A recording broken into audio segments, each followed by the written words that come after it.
हाय दोस्तों, स्वागत है आपका एक और नए वीडियो में। बिना किसी देरी के स्टार्ट करते हैं। जैसे कि हमने लास्ट एपिसोड में देखा था कि योगिता ने अनिका को जलील करते हुए कहा था कि तुम्हारे खानदान का कोई अता पता नहीं है, तुम्हारा बाप कौन है, एक्सेट्रा एक्सेट्रा। जिस पर बालकनी से करण गुलेरिया ने कहा था कि किसने कहा कि अनिका के परिवार का अता पता नहीं है। तो चलिए आगे की स्टोरी कंटिन्यू करते हैं। करण गुलेरिया की आवाज सुनते ही योगिता भी रुक जाती है। दादी माँ को भी लीला व्हील चेयर पर स्टेज पर से नीचे ला रही थी। दादी माँ लीला से कह रही थी कि देखा, मैंने कहा था ना कि ये लड़की हमारे खानदान के लिए ठीक नहीं है। देखो कितना बड़ा तमाशा बना दिया सबके सामने। ये छोटे खानदान के लोग अक्सर अपना असली रंग दिखाई देते हैं। अब रोहित ने पहले से ही सबको बता दिया अनिका के बारे में। बेइज्जती सिर्फ अनिका की ही नहीं हुई है, इसके साथ साथ रोहित और मारवा खानदान की भी हुई है। जरा देखो उस लड़की व्योमा को, किस तरह ऐसी सिचुएशन में अपनी क्लास मेंटेन करके सबसे अलग खड़ी है। भले ही वो करण गुलेरिया की गोद ली हुई बेटी हो, मगर उसमें वो सारी बातें जो ऊंचे खानदान की बेटी और बहुओं में होनी चाहिए। काश रोहित को व्योमा पसंद आती। ये कहने के बाद दादी माँ ने जब करण गुलेरिया की आवाज सुनी तो वो भी हैरान रह गई। दादी माँ को करण गुलेरिया की अगली बात का इंतजार था। तभी करण गुलेरिया कहते कि किसने कहा अनिका के परिवार का अता पता नहीं है, अनिका गुलेरिया परिवार का हिस्सा है। करण गुलेरिया की इस बात से लोग हैरान होकर एक दूसरे को देखने लगे। योगिता की भी आंखें फटी की फटी रह गई थी। व्योमा को अपने पापा के मुंह से ये बात सुनकर मानो 440 वोल्ट का झटका लग गया हो। वही सिद्धार्थ गुलेरिया अपनी वाइफ नंदिनी से कह रहा था कि मुझे लगता है करण अंकल की तबीयत अभी भी ठीक नहीं हुई है, उनके दिमाग पर गहरा असर हुआ है। ये किस तरीके की बात कर रही है। तभी धीरे से आकाश करण गुलेरिया की व्हीलचेयर के पीछे आकर खड़ा हो गया और सबसे कहने लगा कि करण अंकल बिल्कुल ठीक कह रहे हैं। मिस अनिका हमारे खानदान का खून है, वो हमारे खानदान का हिस्सा है, गुलेरिया परिवार की औलाद है। मिस अनिका मेरी बहन है, वी आर कजन्स। अभी लोगों के आंखों के सामने जो भी हो रहा था वो किसी फेरी टेल से कम नहीं था। एक लड़की जिसे अब तक बेसहारा, कमजोर और लावारिस समझा जा रहा था, अचानक से पता चलता है कि वो लड़की तो पूरी रियासत की राजकुमारी है। लोग आपस में ये भी बात करने लगे थे कि इसका मतलब ये है कि लोग स्वाति के बारे में यूं ही अफवाह उड़ा रहे थे। दरअसल स्वाति के पेट में जो बच्चा था वो करण गुलेरिया का ही था। मगर लोगों को अब तक ये बात नहीं समझ में आ रही थी कि अगर ये सब कुछ सच था तो 25 साल पहले स्वाति ने करण गुलेरिया को धोखा क्यों दिया। लोग तो ये भी कह रहे थे कि रोहित मारवा की नजर की भी दाद देनी पड़ेगी। मारवा खानदान के राजकुमार ने चुना एक सीधी सादी साधारण लड़की को, मगर आखिरकार वो भी गुलेरिया परिवार की राजकुमारी निकली। इसे कहते हैं शादियां भगवान के घर से ही बनकर आती है। इन सब के बीच अनिका आकाश की ओर हैरानी से देखकर कहती है कि क्या सबूत है तुम्हारे पास कि मैं गुलेरिया परिवार का हिस्सा हूँ। इस पर आकाश कहता है कि सबूत है मेरे पास, इसलिए हम दावे के साथ ये बात कह सकते हैं कि तुम मेरी बहन हो। आकाश का कॉन्फिडेंस देखकर अनिका और कंफ्यूज हो गई। तभी रोहित आकाश और करण गुलेरिया से कहता है कि मुझे लगता है कि इस वक्त अनिका के मन में काफी सारे सवाल है जिनका जवाब वो आपसे जानना चाहती है। हमें ऊपर चलकर रूम में बैठकर बात करनी चाहिए। सब लोग ऊपर रूम में चले जाते हैं। रूम में जाते ही आकाश अनिका को अपने फोन में से डीएनए टेस्ट की रिपोर्ट दिखाता है, जिस पर अनिका कहती है कि क्या ये रिपोर्ट सही है। आकाश कहता है कि रिपोर्ट सही है, एरर की कोई गुंजाइश नहीं है, हमने रीवेरीफाई भी किया है। रोहित भी रिपोर्ट देखने लगता है। रिपोर्ट्स पढ़कर रोहित हैरान हो गया। डीएनए सैंपल्स मैच तो कर रहे थे, मगर 99.8%। आमतौर पर अगर बाप बेटी का डीएनए सैंपल मैच किया जाए तो 99.99% मैच करते हैं। रिपोर्ट्स के मुताबिक अनिका गुलेरिया खानदान का खून जरूर थी, मगर करण गुलेरिया की बेटी नहीं थी। करण गुलेरिया अनिका के बायोलॉजिकल अंकल थे।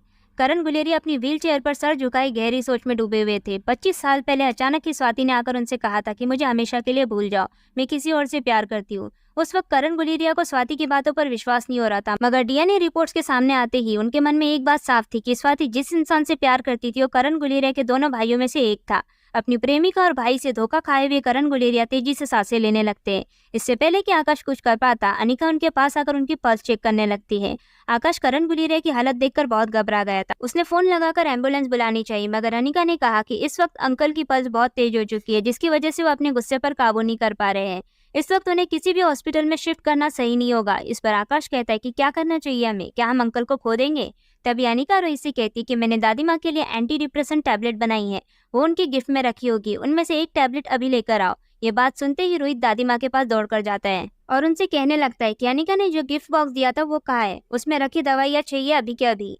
लीला और दादी माँ समझ नहीं पा रहे थे कि रोहित किन दवाइयों की बात कर रहा है। उनकी हैरानी को देखते हुए रोहित ने कहा है कि एंटी डिप्रेशन टैबलेट चाहिए अभी के अभी। ये बात सुनकर लीला हैरान रह जाती है कि जो टैबलेट व्योमा दादी के लिए लाई थी वो टैबलेट वो करण गुलेरिया के लिए यूज करना चाहता है। तभी दादी माँ लीला से कहती है कि दे दो टैबलेट रोहित को। रोहित जैसे ही वो टैबलेट लेकर जा रहा था उसके सामने व्योमा खड़ी हो जाती है और कहती है कि क्या ये टैबलेट तुम पापा के लिए यूज करने वाले हो, क्या हुआ है पापा को, ठीक तो है ना। रोहित अपना सिर हाँ में हिलाकर वहां से सीधा रूम में जाकर अनिका को टैबलेट देता है। व्योमा भी पीछे पीछे रूम में पहुंचती है। अनिका उस टैबलेट को पानी में घोल रही थी, तभी व्योमा कहती कि ये क्या कर रही हो, इस टैबलेट को ऐसे ही निगलना होता है, तभी इसका असर पूरी तरीके से पेशेंट पर होता है, पानी में मिलाने से इसका असर आधा हो जाएगा। इस पर अनिका कहती कि इस वक्त करण अंकल बेहोश है, टैबलेट निकलने की पोजीशन में नहीं है, हमें इन्हें लिक्विड फॉर्म में ही देना होगा। ये बात सुनते ही व्योमा आगे कहती कि मगर इस तरीके से तुम टैबलेट की पावर को वेस्ट कर रही हो। आकाश गुस्से और हैरानी से व्योमा को देखे जा रहा था। उसे समझ में नहीं आ रहा था कि करण अंकल की तबीयत इतनी खराब हो गई और व्योमा को अभी भी टैबलेट के असर की पड़ी है। व्योमा ने आकाश की आंखों में गुस्सा देख लिया था, तभी वो आकाश को समझाते हुए कहती कि ऐसा मत समझना कि मुझे मेरी टैबलेट की चिंता है, पापा का ठीक हो जाना इस वक्त ज्यादा इंपॉर्टेंट है, मैं तो सिर्फ इतना कहना चाहती हूँ कि पूरी टैबलेट दी गई तो उनका असर बेहतर होगा। अनिका जवाब देती हुई कहती है कि अगर इस टैबलेट का असर आधा भी हो जाता है तो हम अंकल को आसानी से होश में ला सकते हैं, उनकी कंडीशन इतनी सीरियस नहीं है। ये सुनते ही व्योमा को लगने लगा कि अनिका ने जानबूझकर उस टैबलेट को वेस्ट किया है। दवाई पीते ही करण गुलेरिया की हालत में सुधार आने लगता है। तभी व्योमा अपना हाथ टेबल पर जोर से पटकते हुए कहते कि रोहित, अनिका, ये आप लोगों ने अच्छा नहीं किया, डॉक्टर वांगापट्टू की इतनी कीमती टैबलेट को वेस्ट कर दिया। दूसरी ओर दादी माँ और लीला भी नाराज थे। वो ये सोच रही थी कि अनिका के कहने पर रोहित ने व्योमा की दी हुई टैबलेट करण गुलेरिया पर खर्च कर दी, क्योंकि उस टैबलेट की जरूरत दादी माँ को भी थी। दादी माँ सोच रही थी कि उस लड़की अनिका के सामने रोहित को उनकी तबीयत का भी ख्याल नहीं आया। तभी दादी माँ की केयरटेकर लीला कहती कि मैडम, मुझे लगता है कि अनिका ने व्योमा की जलन में वो टैबलेट जानबूझकर बर्बाद कर दी ताकि व्योमा रोहित को इम्प्रेस ना कर पाए। इस पर दादी कहती कि ठीक कह रही हो तुम भी अनिका की दी हुए गिफ्ट को फेंक दो। लीला जैसे ही गिफ्ट फेंकने जा रही थी तभी दादी माँ उसे रोकते हुए कहती कि रुको जरा, देखे तो उस लड़की ने क्या दिया है। दादी माँ जैसे ही गिफ्ट बॉक्स खोलती है, उनके सामने व्योमा की दी हुई टैबलेट की जैसी करीबन 50 गोलियां थी। ये देखकर दादी माँ हैरान रह जाती है, मगर दादी माँ को लगता है कि ये टैबलेट जरूर मल्होत्रा फार्मेसी में बनी कोई डुप्लीकेट टैबलेट है। मगर लीला कहती कि नहीं मैडम, मुझे तो ये सारी असली लग रही है, ठीक वैसी ही जैसी व्योमा ने दी थी। दादी माँ एक बार फिर टैबलेट को देखती है, उन्हें भी टैबलेट में कोई फर्क नहीं नजर आ रहा था। दादी माँ आगे कहती कि एक ही टैबलेट इतनी महंगी और ऐसी 50 टैबलेट की कीमत तो बहुत ज्यादा होगी और मल्होत्रा परिवार ये खरीद नहीं सकता। तभी लीला कहती है कि जरूर आपको इम्प्रेस करने के लिए रोहित बाबा ने ये टैबलेट अनिका को दी होगी। दादी माँ कहती कि तुम ठीक कह रही हो। दादी माँ को गिल्ट महसूस हो रहा था। वो सोचने लगी थी कि मैं रोहित को कितना गलत समझ रही थी। वो जानता था कि उसके पास ऐसी 50 टैबलेट है, इसलिए उसने व्योमा की दी हुई एक टैबलेट करण गुलेरिया पे खर्च कर दी। उसे अभी भी मेरी बहुत परवाह है। आगे दादी माँ कहती है कि ठीक है, वैसा ही होगा जैसा रोहित चाहता है। मैं रोहित और अनिका की शादी को अपनी मंजूरी देती हूँ, मगर मारवा खानदान में आने के बाद अनिका ने ऐसी वैसी हरकत की तो मैं उसे छोड़ूंगी नहीं। दूसरी ओर आकाश करण गुलेरिया को हॉस्पिटल ले जा चुका था। अनिका और रोहित भी अस्पताल जा रहे थे क्योंकि अभी बहुत से सवालों का जवाब मिलना बाकी था। अनिका के सामने अभी तक जितनी भी बातें आई थी उसके मुताबिक स्वाति धोखेबाज और कैरेक्टरलेस नजर आ रही थी, मगर अनिका ने जितना अपनी माँ को जाना था वो काफी खुददार थी। आखिर क्या हुआ था 25 साल पहले? कौन है अनिका का असली बाप? गुलेरिया परिवार के तीनों भाइयों में से किसकी बेटी है अनिका? जानने के लिए कहानी में बने रहिए। Thanks for watching. Do like, share and subscribe.